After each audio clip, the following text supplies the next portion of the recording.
Webster defines crunch time as a critical moment or period, like the end of a game, when decisive action is needed. Every sports fan knows this time in the game. Your palms sweat just a little more, your heart races just a little bit faster, and you live and die with every play until the final seconds tick off the clock and you're either celebrating a victory or disappointed by the defeat. The team at Crunch Time Sports Advantage Network understands just how critical these moments are. For us, it begins as soon as the next set of games are on the board. We evaluate the opening lines and any breaking news throughout the week.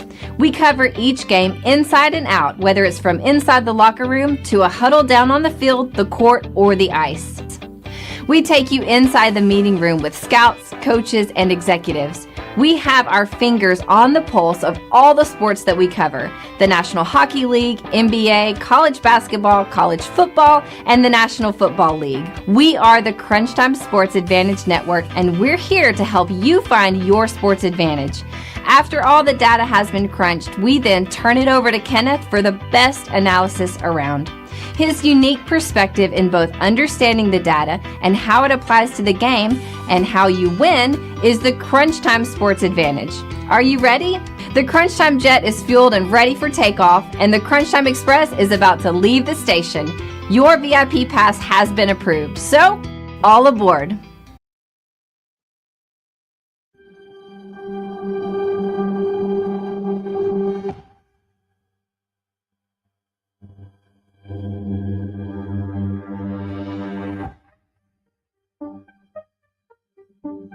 Welcome to the 2024 College Football Team Autopsy Report. An autopsy report is a document that summarizes the findings of an autopsy, an examination of a body after death. It includes details of the examination, tests, and observations performed, as well as the cause and manner of death. Just like a real autopsy report, the Crunch Time Sports Advantage Network College Football Autopsy Report examines a team's body of work after the season has concluded. This report includes a review of the team's season win total and whether they met expectations, key offensive, defensive, and special teams metrics that shaped the season, a deep dive into coaching decisions, including situational play and fourth down aggressiveness, a final season grade, evaluating execution, performance in key moments, and consistency, the final verdict, analyzing what went right, what went wrong, and what must be fixed for 2025. With the 2024 season in the rearview mirror, it's time to examine the patient. To present the findings, we have called in our Chief Medical Examiner and Senior Analyst, Kenneth. And welcome in, ladies and gentlemen, to the Duke Blue Devil 2024 Team Autopsy Report. Folks, I am really excited about breaking down this team because I think we got a lot of great intel off of what we saw from the 2024 Duke Blue Devils there.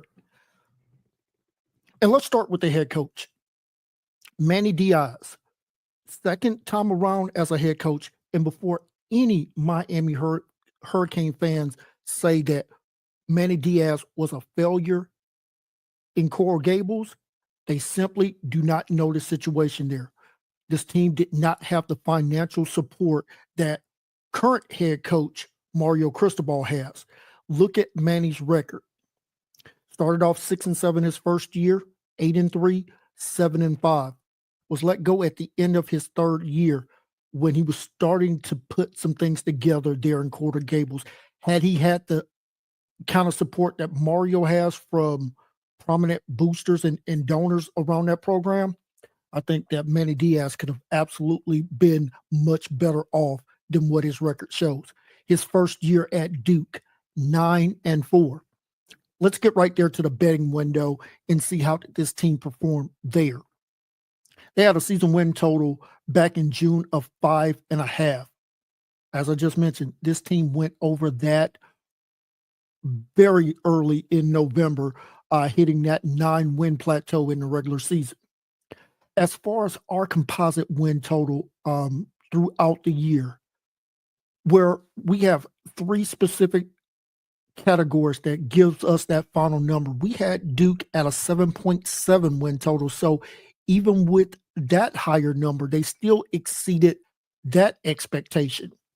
So all in all, the Duke Blue Devils in 2024 outperformed all of those metrics, whether it was our composite win total or certainly the season betting win total, something we'll keep an eye on going forward here in 2025.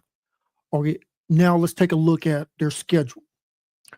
Two things that go into how we evaluate your schedule: your strength of record, basically, how well did we power rank your opponents?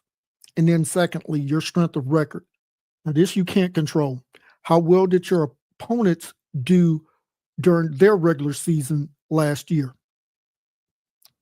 Duke's strength of schedule, 0.325, so 66th out of 134 teams. Not the strongest strength of schedule there. And as far as their strength of record, 0.508, that was 84th out of 134 teams. So their opponents did not do a great job of winning a lot of contests last year.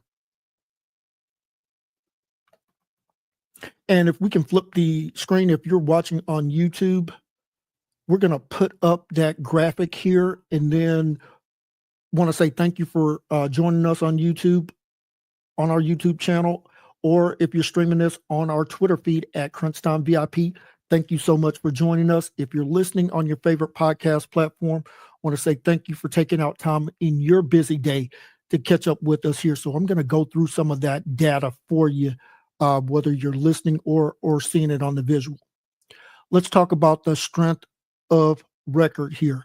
Basically, let's talk about the win totals for their opponents. We're going to start there in the second week of the year with Northwestern. Northwestern was a 4-8 team. UConn was an 8-4 team. Middle Tennessee State under head coach Derek Mason was only 3-9.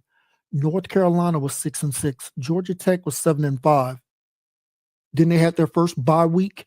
Florida State, maybe the most disappointing team in college football last year, 2-10. Now, here's where their schedule had the 2-week tango. SMU 11-1. The Hurricanes 10-2. NC State 6-6. Their last bye week before facing Virginia Tech, that was 6-6, and Wake Forest rounded out their regular season at 4-8. Teams that were above 500, so 7 wins or more, only 4 of those teams on their schedule last year. Now, let's talk about the quality of defenses that this Duke Blue Devil team went up against last year from a pure power ranking standpoint. 68 power 4 teams when you include the 4 major conferences in Notre Dame. I want to find out how many of those teams were inside of the top 68. Folks, it's not until we get to the Georgia Tech game when they faced their first opponent inside that had a defense inside of that top 68. Georgia Tech was 15th. Florida State was 51st. SMU was 34th. Miami was 47th. And then their last opponent that was inside of that top 68 was Virginia Tech. So 5 of their opponents were inside of that top 68. You want to talk about their average power ranking for their opponents? You're looking at about 66th.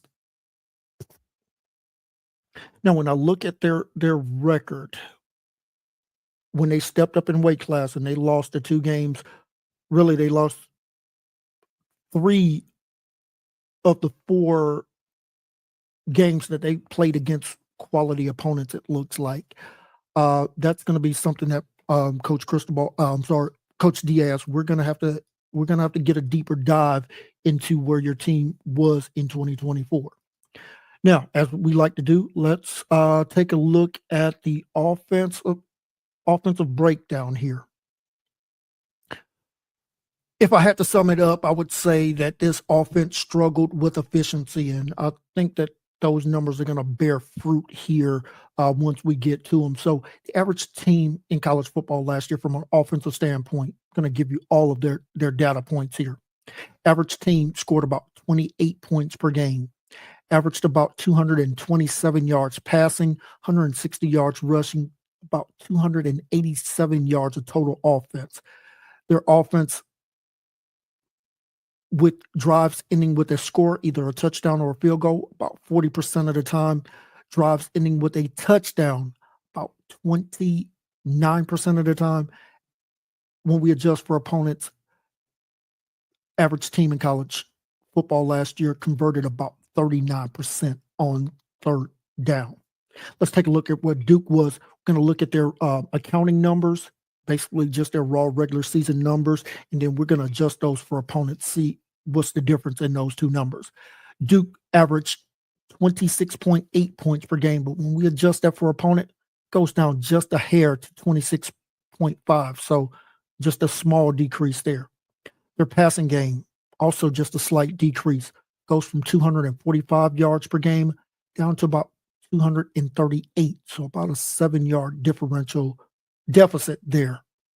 As far as their rushing game, it's actually the inverse. This Duke Blue Devils offense ran the ball for about 97 yards per game. We adjusted for opponent, it does go up to 104, so 7-yard improvement there, still far below the average team in college football last year. As far as total offense, 341.5 yards per game. When we adjusted, 342. So pretty much right on our number. As far as their drives ending with a drives ending with a score, touchdown or a field goal, 33.4% of the time. As far as their drives ending with a touchdown, 25.1% of the time. So a tick below what the average team would have been last year. And as far as third down conversions, 27.8% on third downs. Got to be better in all three of those categories. Now, this team did a fantastic job of protecting the quarterback from sacks last year. Average team gave up about 23.5 sacks per game. Duke, only 12. Now, here's the problem. Duke committed 18 turnovers last year. We'll see how that bared out in their wins and losses here in just a moment. As far as our 3 E's, how efficient, how explosive, and how effective was your offense? When we look at Duke in all 3 of those metrics, they were outside of the top 80 in all 3 offensive categories. 88th in efficiency, 88th in explosiveness on offense, 105 as far as being effective on offense.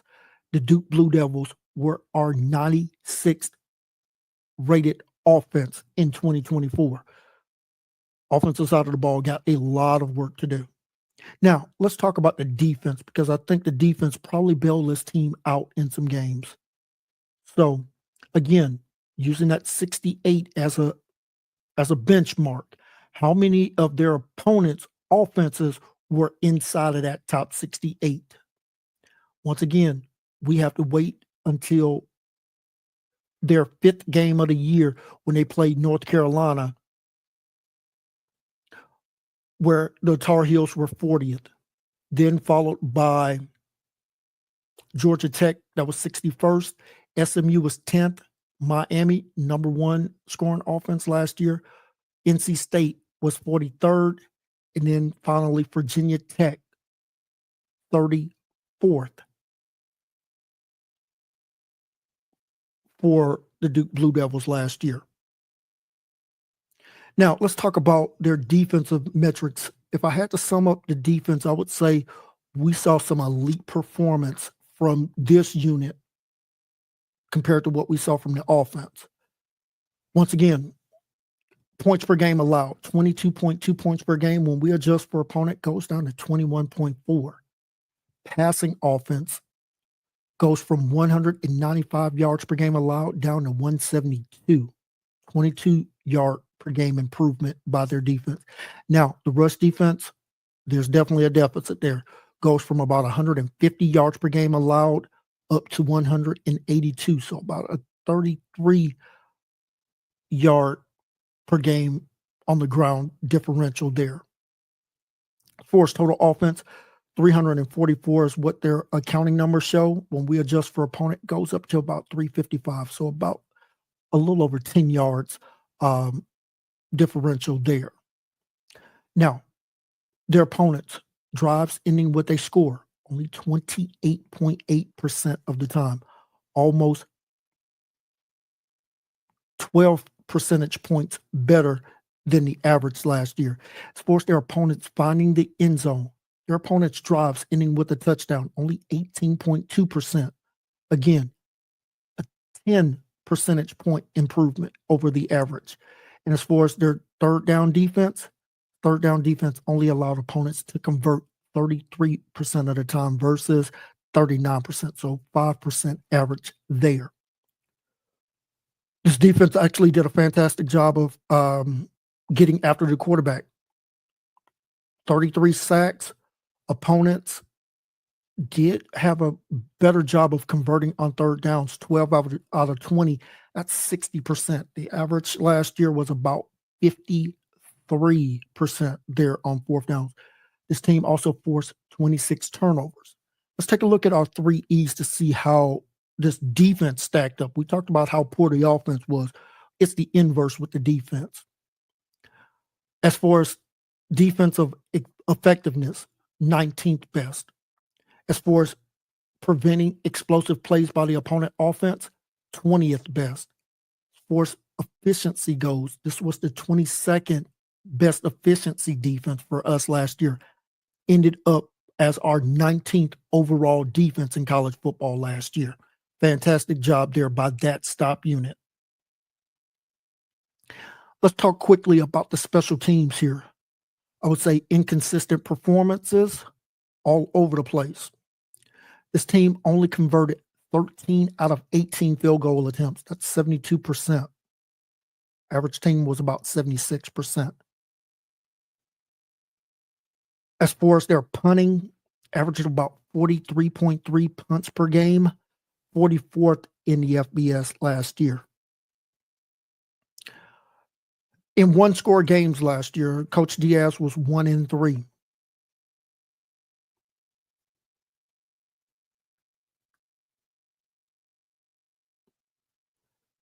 And versus quality opponents, let me make sure I'm looking at that correctly here.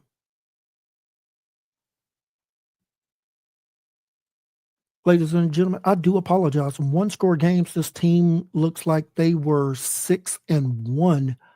Looks like we had a error there with some of the data converting over. So in one-score games, this team was 6-1. It looks like that one loss came against SMU, losing that game 27-28. The rest of the time, they were absolute money in one-score games. So you just make that correction there. And against quality opponents, this team was 1-3. Okay, so that was correct. Against quality opponents, 1-3. That only quality win coming against, looks like that quality win coming against UConn there, as they lost against Georgia Tech, lost against SMU, and lost against Miami. As far as being aggressive on fourth down, out of 144 coaches last year, Manny Diaz was 141st there, as he only attempted, looks like 11 fourth down attempts last year.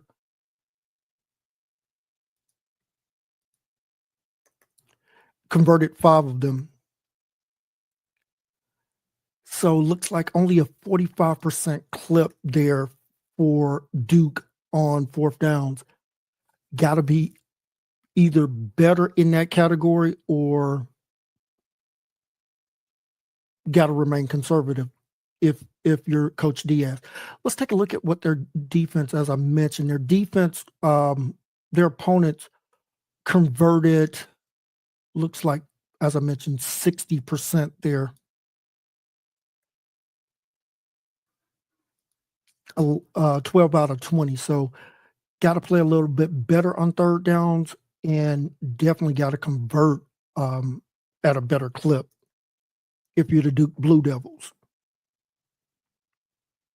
Okay, now let's get into how this offensive team looked in those wins, compared it to how they looked in their losses. So their offense in those 9 wins, they averaged about 28 points per game, threw the ball about let's call it 34 times per game for about 235 yards, 7 yards per attempt, 11.4 yards per completion. Not making a lot of explosive plays in the passing game was Duke last year. As far as their rushing offense, 31 rushing attempts, only 101 yards per game when they won 3.2 yards per rushing attempt. This team struggled even in their wins on third downs on offense. 23% is what this team converted on third downs. In their wins, committed 13 turnovers.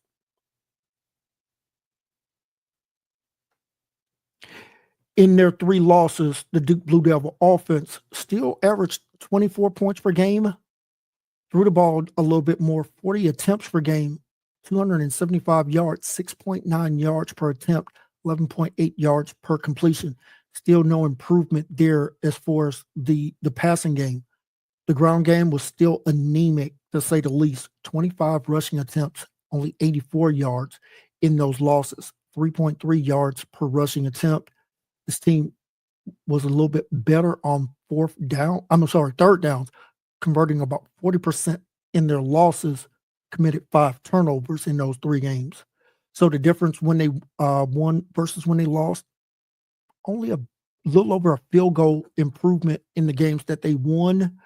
Was throwing the ball for about 40 yards less, running the ball about, let's call it 17 yards per game more. So it really wasn't the offense that was carrying this team in those wins. I think we're going to see here in just a moment. It was more on the shoulders of the defense here. And let's pull up those defensive numbers here on the graphic. In their 9 wins, this defense allowed just 18 points per game. And that's what I was looking for.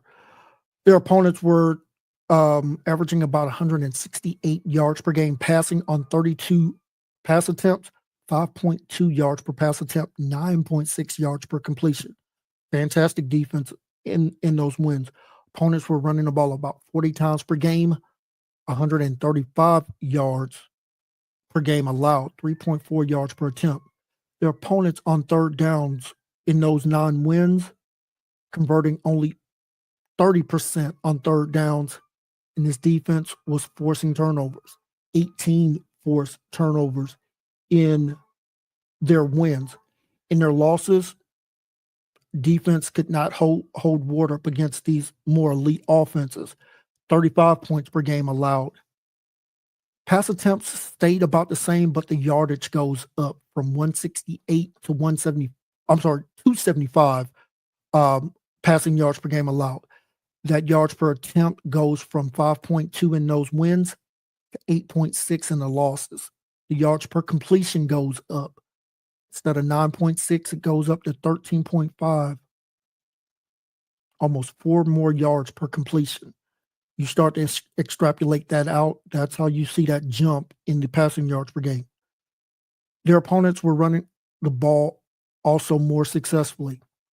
43 rushing attempts, but now that rushing yardage goes up to 194 per game, 4.5 yards per rushing attempt. Opponents on third downs converting at a 48% clip versus the 30% in their wins. This defense still forced 8 turnovers in those 3 losses. So really just came down to when they went up against better offenses, their offense couldn't stay on the field. Defense finally the dam broke. So they were giving up about 17 fewer points per game. So basically in those losses, points per game doubled.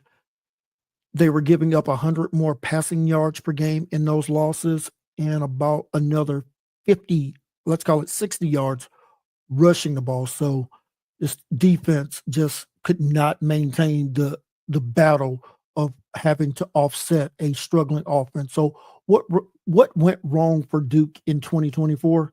As I mentioned, inconsistent offense. They're struggling on third downs and sustaining drives, I should say. Inability to really just do anything explosive there.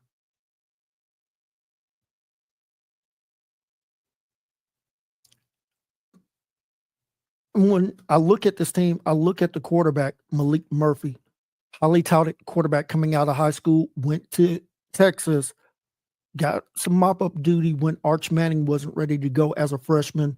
I think Texas knew what they were doing there.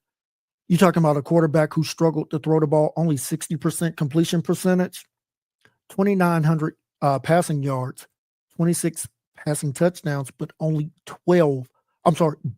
12 INTs. So that touchdown to INT ratio is not what we're looking for. Yards per attempt, only 7 yards per attempt. Not going to get it done. So let's go ahead and get to the final verdict for the Duke Blue Devils in 2025.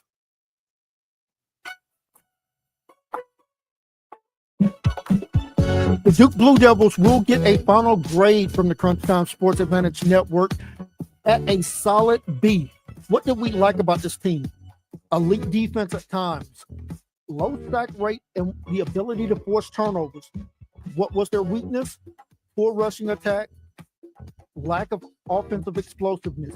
The final verdict: Duke was a solid team in 2024, but their inability to have an explosive or even a competent offense truly prevented them from being a true ACC title contender.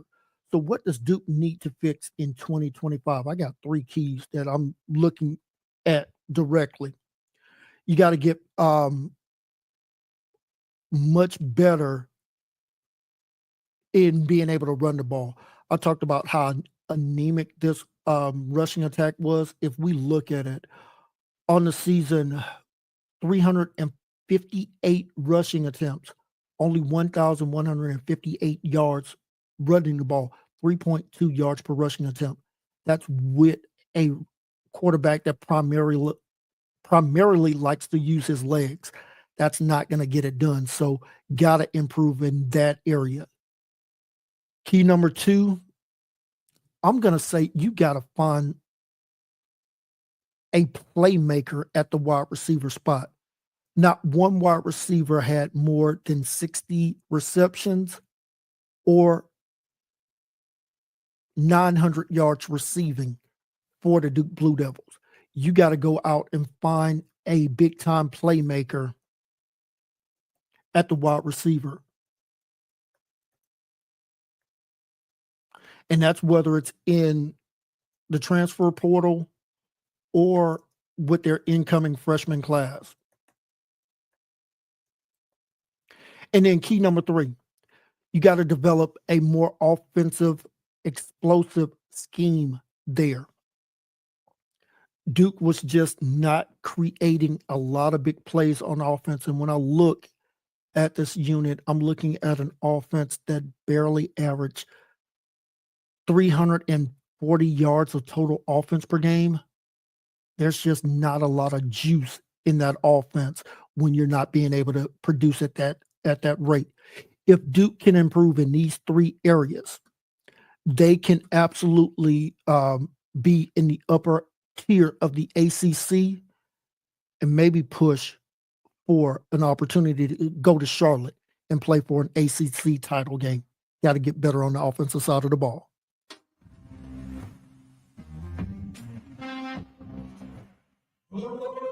Thank you for tuning into this podcast. We hope you enjoyed today's episode and our deep dive into all things college football. Don't forget to subscribe, rate, and review the show on your favorite podcast platform. And if you're watching on YouTube, be sure to like this video and hit that subscribe button. You can follow us on Twitter at CrunchTimeVIP for updates, insights, and more content. And make sure to visit our website at CrunchTimeSportsAdvantage.com for in-depth blogs, game previews, and information about our Crunch Time Express handicapping packages. Thanks again for listening, and we'll see you next time for our next patient on the 2024 College Football Autopsy Report.